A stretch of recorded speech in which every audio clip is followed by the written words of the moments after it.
লাগাতার কর্মবিরতির পর বুধবার একদিকে যখন কলকাতার বুকের স্বাস্থ্য ভবন অভিযান আশা কর্মীরা, তখন নয়গ্রামের খুরিকামাহানিতে বিক্ষোভ মিছিল করলেন স্থানীয় আশা কর্মীরা।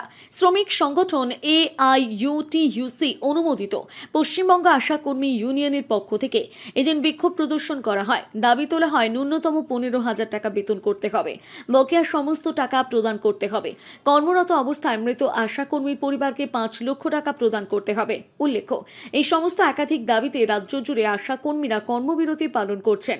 এদিন কলকাতায় ছিল সংগঠনের স্বাস্থ্য ভবন অভিযান, পাশাপাশি নয়গ্রামে আঞ্চলিক স্তরে হয় প্রতিবাদ কর্মসূচি।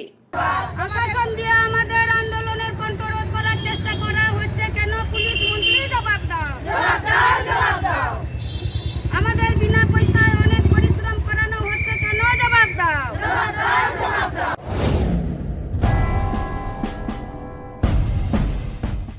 কেন্দ্রীয় ও রাজ্য সরকারের সার্টিফিকেট প্রাপ্ত বিশিষ্ট সমাজসেবী শ্রী দিলীপ কুমার দাস প্রতিষ্ঠিত এবং তত্ত্বাবধানে পরিচালিত কোকাই চক্ষু হাসপাতাল মাত্র 100 টাকা ফিস দিয়ে অত্যাধুনিক যন্ত্রপাতি এবং অভিজ্ঞ চক্ষু চিকিৎসক দ্বারা চক্ষু পরীক্ষা এবং সুচিকিৎসার কোকাই চক্ষু হাসপাতাল কলকাতার অভিজ্ঞ সার্জন দ্বারা মাত্র 2,500 টাকায় চক্ষু ছানি অপারেশনের পশ্চিমবঙ্গ তথা ভারতবর্ষের সর্বপ্রথম গভর্নমেন্ট রেজিস্টার হাসপাতাল।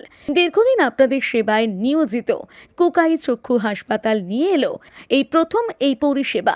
মনে রাখবেন, প্রতি রবিবার কুকাই চক্ষু হাসপাতালে বিনামূল্যে চক্ষু পরীক্ষার ব্যবস্থা রয়েছে। সময় সকাল 9টা থেকে দুপুর 12টা পর্যন্ত। কোকাই চক্ষু হাসপাতাল, পাওয়ার হাউসের পশ্চিম পাশে, কেশিয়ারি, পশ্চিম মেদিনীপুর।